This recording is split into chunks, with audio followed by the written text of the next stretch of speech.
বন্ধুরা, কেমন আছো তোমরা সবাই? আশা করছি অনেক ভালো আছো, আর আমিও ভীষণ ভালো আছি। তো আজকে সোমবার, আর এখন ঘড়ির কাঁটায় বাজছে ওই সকাল 8টার মতো, ঠিক আছে? তো প্রতিদিনের মতো সকালে গিয়েছিলাম মর্নিং ওয়াকে। মর্নিং ওয়াক থেকে এসে কিছু কাজকর্ম ছিল টুকিটাকি, সেগুলো করেছি। আর উপরের ঘরগুলো সবে খুললাম, দেখতেই পেলে। তো আজকের ভিডিওটা দেখতে থাকো। আজকে শ্রাবণ মাসের প্রথম সোমবার। তো আজকে তো ভাত রাত খাবো না। তো কি করি না করি সব তোমাদের সঙ্গে শেয়ার করব, তোমরা সাথে থাকো, তোমরা দেখতে পাবে। আগের বছরও আমি শ্রাবণ মাসে সোমবার করেছিলাম, তো এই বছরও করেছি, ঠিক আছে, মানে করব। তো যাই হোক, চলো, আশা করছি একটু অন্যরকম ব্লগ তোমরা দেখতে পাবে, সাথে থাকো কেমন। ভোরবেলা ঘুম থেকে ওঠার অভ্যাস কিন্তু আমার আগাগোড়া কোনো দিনই ছিল না, জানো তো। যখন আমি পড়াশোনা করতাম, কলেজ অনার্স নিয়ে পড়া মানে কতটা চাপ, যারা পড়াশোনা করেছো তারা তো জানোই। তো আমি কোনো দিন ভোরবেলা উঠে পড়িনি। আমি ভোর 3টে পর্যন্ত পড়েছি রাত জেগে, কিন্তু ভোরবেলা উঠে কোনো দিন আমি পড়াশোনা করতে পারিনি। আর যদিও উঠে পড়তে পারি, কোনো দিন পড়তে বসি আর কি, কোনো দিন সেই পড়া আমার মাথায় ঢুকতো না। কিন্তু এখন দেখো পরিস্থিতি মানুষকে কোথায় নিয়ে এসে দাঁড়ায়, মানে দাঁড় করায়। সংসার জীবনে এসে সেটাও শিখে গেছি, এই যে ভোরবেলা উঠে কাজকর্ম করা। সত্যি ভগবানের কি খেলা দেখো। ভগবান ভগবান যদি চাই তুমি কি না শিখতে পারো, সবই শিখে যাবে, বুঝলে তো। ভগবান যদি চাই তোমাকে ভোরবেলা উঠতেই হবে, তোমাকে উঠতেই হবে, কিছু করার নেই। প্রথম প্রথম কষ্ট হতো, উঠতে পারতাম না, কিন্তু এখন শিখে গেছি। সব রকমই শিখে গেছি, অভ্যাস হয়ে গেছে, বুঝলে তো। সংসারের চাপে পড়ে মানুষ, কি বলবো, মানে যেমন থাকে বিয়ের আগে পুরো চেঞ্জ হয়ে যায়। এটা একদম বাস্তব সত্যি কথা, বুঝলে তো।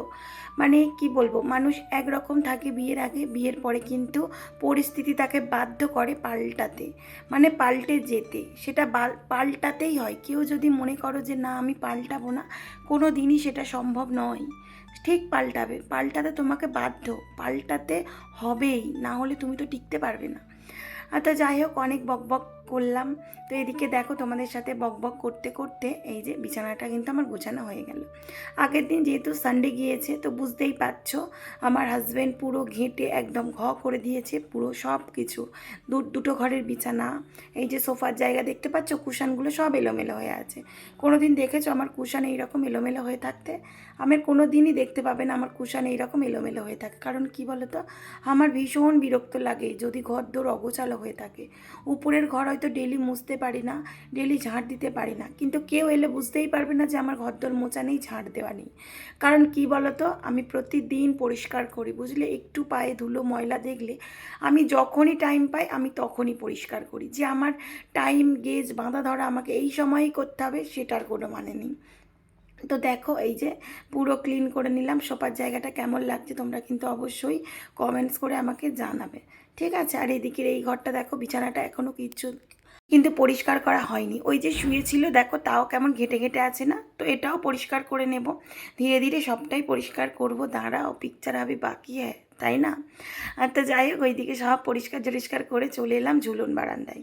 তো সব থেকে যেটা নোংরার জায়গা সেটা হলো এই আমার ঝুলন বারান্দা। এত ভীষণ নোংরা হয় যে তোমাদের বলে বোঝাতে পারবো না, এত নোংরা হয়। মানে টিকটিকে তো পটি করেছে, তারপর ধুলো ময়লা, এখন বর্ষাকাল তবুও কিন্তু ধুলো ময়লা। তো খুব শিগগির ঘরের কাজকর্মগুলো আবার স্টার্ট করব, সেরকম ইচ্ছা রয়েছে। শীতটা পড়ুক, পুজোটা কাটুক, পুজোটা কেটে গেলেই ঘরের কাজে হাত দেব। তো একেবারে হাত দেব, একেবারে শেষ করব, এটাই আমার কিন্তু ইচ্ছা। আর কোনো কাজ বাকি রাখবো না, তাতে যা কষ্ট হয় হোক, না খেয়ে না দিয়ে হলেও ঘরের সমস্ত কাজগুলো আমি কিন্তু করে নেব। কারণ আজ করি কাল করি পরশু করি, এইরকম করতে করতে একদম হচ্ছে না। তো যাই হোক, এই যে চুড়িগুলো দেখতে পাচ্ছ, একটু না আমি বড় সাইজ নিয়েছি, বুঝলে তো। কারণ কি বলো তো, একটু বড় সাইজ না নিলে না, মানে আমার হাতে হয়তো ঢুকবে না, তারপর ঢোকাতে গিয়ে আবার ভেঙে যাবে, এই কারণে। আবার বড় পড়লেও একটা কি প্রবলেম বলো তো, একটু ঠোকরা লাগলেই কিন্তু ভেঙে যাবে, এইটাই আর কি। তো দেখো আমার ঘরদোর দেখে তোমরা বুঝতে পারছো নোংরা হয়ে আছে। সমস্ত জানলা কপাট তো আটাই থাকে, তাহলে কি করে নোংরাটা হবে বলো তো। তবুও ঝাঁট দিয়ে দিই, বুঝলে তো। আমার হাজব্যান্ড কেমন করে গো, ডেলি মুছলে বলে কি তুমি ডেলি মুছে মুছে আমার টাইলসের কালার চেঞ্জ করে দেবে। আর ওই যে সার্ফ আর ফিনাইল দিয়ে আমি মুছি, আমাকে কি বকাবকি করে যে কি বলবো। ওই যে দেখো ঝাঁট দিচ্ছি, কিছু নোংরা নোংরা বেরোচ্ছে দেখো, কিচ্ছু নোংরা পাবে না, শুধু টিকটিকের পটি ছাড়া কিচ্ছু পাবে না, বুঝলে তো। আমার মেয়ে তো উপরে তেমন একটা থাকেই না। আর আমার মেয়ে সত্যি কথা বলছি কী বলো তো, ওই রকম নয় যে নোংরা করবে, এটা ঘাঁটবে ওটা ঘাঁটবে। ও আমার ভীষণ কথা শোনে, যেটা বলি সেটাই শোনে, মানে একদম আমার বাধ্য মেয়ে। ও বোঝে যে মা কী করলে বকবে, কী করলে বকবে না, মানে আমার মুড কেমন থাকে সেটা আমার মেয়ের থেকে ভালো আর কেউ বোঝে না, আর আমার হাজব্যান্ডের থেকে ভালো। ওই যে দেখতে পেলে ওদিকে আমার বোন এসেছে, ও ঘুম থেকে উঠে ওর কাজবাজ সারা হয়ে গেছে। কারণ কি বলো তো, ওর তো শুধু উপরেরটা, আর আমার উপরের নিচ সব পরিষ্কার করতে হয়, যে কারণে আমার একটু দেরি হয়, বুঝলে তো। ওর কাজবাজ সারা হয়ে যায়, কারণ উপরে ঘরদোরগুলো মুছলে পরিষ্কার করলে চলে গেল। কিন্তু আমার ওই যে উপরের ঘরদোর পরিষ্কার করো, নিচের ঘরদোর পরিষ্কার করো, একটু তো দেরি হবেই বলো। তো যাই হোক, কোনো সত্যি কথা বলতে নিজের ঘরদোর পরিষ্কার করব, নিজের ঘরদোর গুছাবো, এতে কষ্ট কী আছে। তো যাই হোক, এদিকে সমস্ত রান্না বান্না সেরে চলে এসেছি ঠাকুর পুজো জোগাড় করতে। এই যে দেখতেই পাচ্ছ, মানে পুজো দেওয়া হয়ে গিয়েছিল, তো আমি শুধুমাত্র ঠাকুরের জল ঢালবো। তখন কটা বাজে জানো, ঘড়ির কাঁটায় বাজে পুরো 1টা। আমি 8টাতে রান্না বসিয়েছি, 12টায় শেষ করেছি। তো কি রান্না করলাম ভাবছো যে দিদিভাই এত কি রান্না করেছে এতক্ষণ ধরে, সবটাই দেখাবো, সাথে থাকোই না, দেখোই না কি রান্না করেছি। ওই যে ভোলে বাবার মাথায় জল ঢাললাম, সবুজ চুড়ি পরেছি, শ্রাবণ মাসে সোমবার করব না সেটা কি হতে পারে। তবে অনেকেই আছো আগের দিনকে নিরামিষ খেয়েছি। তো দেখো বন্ধুরা, সত্যি কথা বলতে কি বলো তো, আমরা শনিবার নিরামিষ খাই, রবিবার নিরামিষ খাবো, সোমবার খাবো। আমি পারবো না গো, কারণ আমার শরীরটা খুব খারাপ হয়ে যাবে, যে কারণে আমি পারবো না। সত্যি কথা, আমি শুধুমাত্রই সোমবার করব। শনিবার আমাদের খেতেই হয়, কারণ আমার মেয়েটার জন্যে। ভোলে বাবা সব জানে, উপরওয়ালা সবসময় বলে নিজের শরীর দেখে উপোস করো। তো ভোলে বাবা যেহেতু জানে, আর কোনো ব্যাপার না। এদিকে পুজো দেওয়া হয়ে যাওয়ার পরে এই যে প্রসাদিটাও তুলে নিলাম, সবাই ভাগ করে খেয়ে নেব। তো দেখো কি রান্না করেছি, এই যে এখানে করেছি পরোটা, কারণ আমার বোন তালের কোনো জিনিস খেতে চায় না, ঠিক আছে। তারপরে দেখো এখানে করেছি তালের বড়া, পুরো 1 গামলি এর মধ্যে থেকে খাওয়া হয়েছে আবার, দেখো তাও এতটা আছে। তার মানে কতটা হয়েছে তোমরা বুঝতেই পারছো, কতটা টাইম লেগেছে। দেখো এখানে করেছি ঘুগনি, ঠিক আছে। তো 1 গামলি পুরো ঘুগনি করেছি। আর এই যে এইখানে করেছি তালের রুটি, দেখতে পাচ্ছ, পুরো সব একা হাতে করেছি, একা মাখিয়ে, একা সব সব আমার বোন শুধু জোগাড় করে দিয়েছে, বুঝলে। তারপরে ভাত রান্না করেছি, এই যে দেখো ভাত রান্না করে কিন্তু আমি সমস্ত কিছু মুছে রান্না বান্না একদম মানে সগড়িয়ে টোক নিয়ে তারপর আমি খেয়েছি।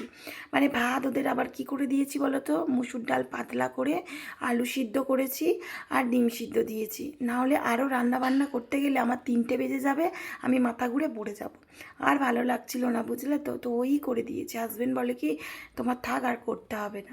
তো এই যে এদিকে হয়ে গিয়েছিল বিকেল, দেখো কত যে বাসন পড়েছে, দেখো এত বাসন পড়েছিল, বুঝলে তো।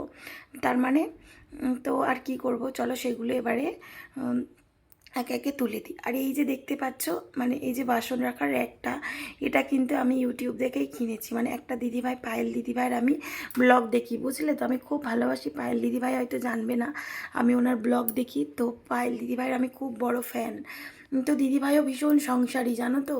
তো সেই দিদিভাইয়ের থেকেই আমি কিন্তু সংসার করার আদব কায়দাটা সত্যি কথা শিখেছি। একা হাতে দিদিভাই ওই রকম মানে কত যে কাজ করে সারা দিনে, মানে না দেখলে, তোমরা না দেখলে বিশ্বাস করবে না। তো সেই পায়েল দিদিভাইয়ের মানে দেখেই আমি এটা কিনেছি, বুঝলে তো। খুব ইচ্ছা ছিল কিনবো। তো আমার জন্মদিনের সময় আমার হাজব্যান্ডকে বলেছিলাম আমার কিছু দিও না, আমার একটা বাসন রাখার র্যাক কিনে দাও।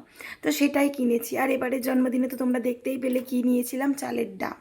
তো প্রত্যেক জন্মদিনে সত্যি কথা আমি সংসার গোছানোর কিছু না কিছু একটা জিনিস কিনি, যেটা আমার শখ। তো তারপরে এদিকে মেয়েটাকে পড়াতে বসিয়েছি, কারণ মেয়েটার রয়েছে কালকে এক্সাম, মানে মঙ্গলবার, সোমবার থেকে অন্য সময় স্টার্ট হয়, তো আজকে হচ্ছে। আর এদিকে দেখো মেয়েটাকে বারবার করে বলছি পড়তে বস তাড়াতাড়ি করে, ও এটা বিস্কুট ওটা বিস্কুট খেয়েই যাচ্ছি। তো এই নিয়ে আমার বোনের সঙ্গে ঝগড়া ঝামেলা হয়ে গেল, কারণ বোন বলছে দাঁড়া ওকে খেতে দিবি না, আমি বলছি ও কতক্ষণ খাবে তুই বলতো, তখন থেকে খেয়েই যাচ্ছে খেয়েই যাচ্ছে, এই নিয়ে ওই তো। আমি বলছি দেখো যে তোদের জন্য বেশি বেশি ও প্রশ্রয় পায়, আর আমার মেয়ের মুখটা দেখো চুন হয়ে আছে, দেখতে পাচ্ছ।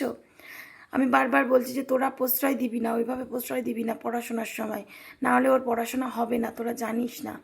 তো এই কারণে বোনকে আবার বকাবকি করলাম। বোন বললো তুই চুপ কর, কারোর কি পড়াশোনা হবে না নাকি। এই নিয়ে দু বোনে তো ঝগড়াঝাটি হয়ে গেল। আমার মেয়ে মাঝখান থেকে বললো কি আমাকে না বকে তুমি তো মিমিকেই বকে দিলে। আমার মেয়ের কথা শুনে আমরা হেসে হেসে দু বোনে হাল্লাক। যে যে আমার বকাটা তুমি মিমিকে দিয়ে দিলে বকা। আবার বলছে কি জানো, মিমি তোমাকেও মাম্মামকে এরকমই করতো। তো ও আবার আমার মেয়েকে বলে কি জানো তো, মানে মাসিরা থাকলে যা হয় আর কি, মাসিরা ভাই মানে বোনজিদেরকে একটা আলাদা ভালোবাসা, তাই না? মানে ওকে যদি কিছু বলি, ওর কাকা ওর মিমি এসে এমন হামলে পড়বে, এইগুলোই আমার মেয়ে না সুযোগ নেয়, বুঝলে তো। অনেক ওকে আমি টাইটে রাখার চেষ্টা করি, কিন্তু তো ফ্রেন্ডস এই যে খাওয়া দাওয়া করে উপরের ঘরে এলাম। আর জানি আজকে ভিডিওটা একটু ছোট হয়ে গেল, কারণ কি বলতো আজকে সারাদিন একটু ব্যস্ততার মধ্যে ছিলাম। তো তেমন একটা মানে ভিডিও শ্যুটগুলো করা হয়নি, বুঝলে তো। অল্প ছোট্ট মতো ভিডিও একটা হয়ে গেল। তো যাই হোক, আর কি করবো, প্রতিদিন আর লং লং ভিডিওতে দিতে পারবো না। আর এই দেখো, তিনটে তিনটে করে চুড়ি পরেছিলাম, তিনটে করেই আছে এখনো, একটাও ফিটেও যায়নি, কিচ্ছু হয়নি, সব কটাই রয়েছে, বুঝলে তো। জল খাবে? খাও, জল খাও। তো এই যে উপরে ঘরে শুচ্ছে এখন, সব চাবি চোবা দিয়ে দিয়েছি, বুঝলে। হ্যাঁ, সব দিয়ে দিয়েছে, আমি চাবি চোবা বলেছি বলে আমার মেয়ে হাসছে। আর এই যে ইয়াররিংটা মানে কানে যেটা পরেছিলাম সুশ্রুত কানে, সেইটা খুলে দিয়েছি, সেটা খুলে দিয়েছে, কারণ না কানটা কি ব্যথা ব্যথা লাগছে। পাপিকে দাও, এই যে খুলে দাও না, এই যে এই নে। তো চলো বন্ধুরা, তো আজকে ভিডিওটা এই পর্যন্ত। যদি ভিডিওটা ভালো লাগে অবশ্যই লাইক কমেন্ট শেয়ার করবে এবং সাবস্ক্রাইব করে পাশে থাকা বেল আইকনটা প্রেস করে দেবে, যাতে আমার ভিডিওটা সবার আগে তোমার কাছে পৌঁছায়। Tata, good night. আবার দেখা হচ্ছে নেক্সট দিন নেক্সট ভিডিওতে। ভালো থাকবে, সুস্থ থাকবে।